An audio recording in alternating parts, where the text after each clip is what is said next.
Well, a music legend, a mogul, passed away today at the age of 94, Clive Davis. And it doesn't get any bigger in the music industry than him. You know, he had over $815 million estimated net worth-wise. All that from the music industry over 50 years, that'll do it. That goes two things. Number one, you got to own your masters, you guys. You have to have ownership if you're in a recording company. But number two, this is a estate situation. Now, we're going to talk about two ways things can be structured without having a trust, like what happened to James Brown, and having a trust, which I'm pretty sure that Clive Davis had. So we're going to go over the pitfalls of not having a trust and having a trust, what happens. So again, we're not using, we want to be respectful. You know, this is not a diss on Clive Davis or James Brown. We want to, definitely respect the dead. We're going to talk about specifically why estate planning is so important and how much money gets pushed down the drain if you don't have it. Before we get started, as always, like, subscribe, and share to our channel. In real life, I'm a certified financial planner, blessed to help thousands of people worldwide, but only social media airways. We're just giving information, not a recommendation, but information, and perfectly this information will allow you to be better financially. Y'all ready? Lego.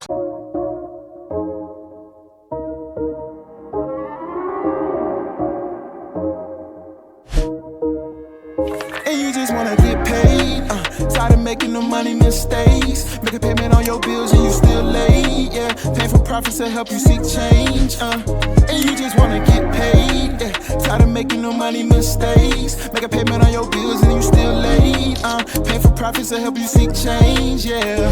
Cut the show and just listen. You wanna feel empowered by making money decisions. Residual by the hours can get you a better living. Been check to check, you knowing it could be different. Clive Davis, Arista Records, partnerships with almost everybody, management, owner masters. Doesn't get any bigger in the music industry than Clive Davis. Passed away at age 94. Single. Was married, of course, to Mariah Carey, along with others. But guess what? His net worth is approximately $850 million. Now, from the estate planning standpoint, we have federal estate taxes, okay? If you're single and you have less than $15 million, then all that could pass down to the family with no probate. If you're married with more than $30 million, if it's $30 million or less, it gets passed down to the family with no estate taxes, federal. But if we're married with more than $30 million, so we have to pay taxes. You know, the death taxes or quote unquote estate taxes is 40%. That means if I'm single, I got 25 million. So, the first 15 million I don't pay taxes on. That means 40% on $10 million that's left over. So that means that what's left over is $10 million and I got to pay 40% of that. That's $4 million. What if I had 850 million? That means the first $15 million is protected. So what if we had $835 million taxed at 40%? That number, $334 million.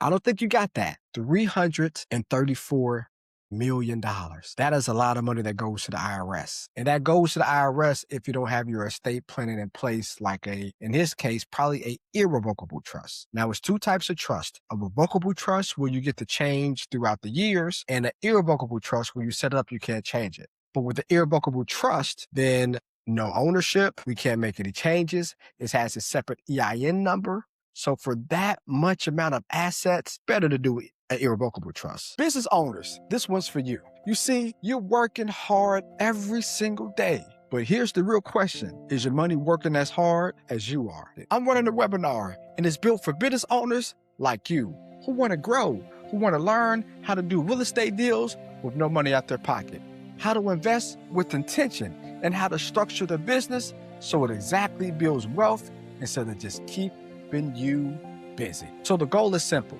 Let's build income that keeps moving even when you're not. So the work you do today is still paying you tomorrow. This is a theory. It's a roadmap for people who are serious about doing more and keeping more. Now, spots are limited, so click here or here. We hope to see you during our webinar. Now back to the episode. For us everyday people who just want to pass down money, no estate taxes, have control without ownership, revocable trust the way to go. I say 99% of Americans should have a revocable trust, but the 1%, and Clive Davis was in that 1%, a irrevocable trust. Okay. So that right there, saving him $334 million And estate taxes, well worth the $15,000, $20,000, $30,000 he paid an attorney. But my friends, that's just half the battle because he lives in New York. And you think New York ever get no money? Of course they will. New York, they're friendly. They have a estate tax exemption as well for their state, but that's only $7.5 million. So if you pass away with $7.5 million or less, then guess what? You don't pay any state taxes. But if you have more than $7.5 million, that, my friends, is where it gets even rougher. And my friends, they call this the New York cliff. It's a trap, but it's a cliff because your money's going over. They charge 16%. So not only does the federal government charge 40% in taxes, but New York pays 16%. And your whole estate gets taxed. So even though they have that $7.5 million exclusion, if you have more than $7.5 million, it's all added in. So he had to pay, or his family, if they don't have a trust, they're going to have to pay 16% on $850 million. Because they don't get the federal exclusion, they get the state, but it's over the 7.5 million. So let's do the math there. Well, 16% on 850 million is $136 million. So I got to pay $136 million to the state and another $334 million to the federal government. I mean, come on, that's more than half his money. Now, of course, the state of New York is going to say, well, it's federally tax deductible. So from a state death tax standpoint from the federal government, whatever you pay state death taxes wise, you get to deduct it from the total amount. So if I pay $334 million to the federal government, but then I had to pay $136 million to the state, then that basically decreases that. It's a deduction, right? It's a deduction. So I'm not going to pay a total of $334 million. I might pay $270 million, $260 because it's deductible. I don't care about that. You think Clive Davis family cares about deducting that when they got to still pay you, state of New York, $136 million, and then you, federal government, a couple $100 million? They don't care about that. And what does the state do with the money? Who knows? Spends it on whatever. They just spend our taxpayer money. Crazy. But taxes from a death tax standpoint can be avoided by doing a trust and having proper estate planning. It doesn't get any better than estate planning when it comes to protecting your money. Now, when James Brown passed away, Christmas of 2006, he didn't have $850 million, had $100 million. That was back in 2006. That's like $300 million of today. So James Brown had that bag. But he didn't have a trust. Didn't even have a will. And for 15 years, literally 15 years, I want to say this one more time, you guys, it's very important why estate planning is so important. For 15 years until 2021, his assets were stuck in probate. It's estimated that $24 million, basically 25% of his total assets was stuck between probate court costs, attorney fees, and that does not even get to the taxes that they had to pay after the fact. Before we get back into it, let me ask you a quick question. What did they teach you about money in school? Nothing. Same here. That's exactly why I built our school community. It's where I break down the stuff nobody bothered teaching us. How to exactly keep more of our money instead of handing it over to the IRS every April 15th. How to understand strategies before buying property, and how to think about investing and not actually guessing, but executing. This is the kind of financial literacy that changes how you see your money and how your future pans out. Look, I'm not gatekeeping any of this. It's all inside of our school community. The lessons, the breakdowns, the people on the same journey as you, but you gotta be in a room to get in. So scan the QR code right here and right here, and come inside and learn with us. Your future itself is going to thank you for it. We'll see you inside our school community. Now back to the episode. Estate planning is so important, and no one knows when a person passes away till they pass away. James Brown had radio stations, was on tour all over the country. He had opportunities many times over to talk to the attorneys and get his stuff squared away, but didn't. You guys right now have an opportunity to go to www.therelaxestate.com and get your stuff in order. No one knows but God the future. Does everybody have $100 million? No. Does everybody have $1 million? No. But you don't want your stuff to go through probate. And even with that exclusion, you might not have to pay taxes if you have less than $15 million and you're single, or less than $30 million if you're married. Might have to pay taxes. You still go through probate and have probate court costs. That's 3% of whatever you have, and attorney fees. that's expensive, that never stops, it seems like, don't do it. So $24 million down the drain before his family got a dime and before taxes for James Brown. Clive Davis don't have to worry about it. Well, his family don't got to worry about it because they had the trust and everything is squared away. So I'm going to give you the 3 things you need to do from the estate planning standpoint. Okay. Number 1, you need to have a trust, a will, and a power of attorney. The low-hanging fruit, you might say, well, I don't need a trust. I don't have a lot of assets. If you own a house, do a trust, because that trust you're able to put into a quit claim deed. I'll say this again, a quit claim deed. Now, a quit claim deed is what you do when you want your trust to be the beneficiary of your house. So basically, since the trust is the beneficiary of your house, if something happens, the house goes into the trust, and then the trust bypasses probate, and whoever you want to get the money, they get it via the trust, right? If it's a blended family, happened last week with a client. One client had 3 daughters, other client blended family. The spouse had 2 sons and a daughter. They don't get along. So what happens if one person passes away? Well, by law, the person who gets the house downstairs, now their children gets it. That means the step kids don't get it. Or on the flip side, if this person passes away, then their kids get it. The step kids don't get anything. So if you have a blended family, you should strongly get a trust. If you don't have a blended family, strongly recommend it. So that's the first thing you want to do with trust, okay? The second thing, you want to fund the trust. When you fund the trust, that means you make sure that the trust is the beneficiary of your accounts. Okay. So the trust is the beneficiary of your banking account. And you want to do that, which is called a POD, power on death. Go to your bank and make sure that the trust is the beneficiary. So something happens, the assets go directly to the trust. And whoever you say gets what through the trust, it happens. If you have a brokerage account, it's called a TOD, a transfer on death. And have your financial advisor or your certified financial planner like me get that set up. So now your brokerage investments does not go through probate, it goes directly through the trust, and whoever you say gets the money in the trust, they get it. Now, if you have an IRA or a retirement account, like a 401k, a 403b, a 457, a 401a, you don't put the trust as the beneficiary, right? Because then that's just kind of just more added stuff from a taxation standpoint. It's taxes, because of course, if you pass away with a beneficiary, they receive the money tax-free. And then when they take out the money, they got to pay taxes. If it goes directly to the trust, taxes are paid right then and there because it leaves a retirement account. So if you have a retirement account, don't put your beneficiary as a trust.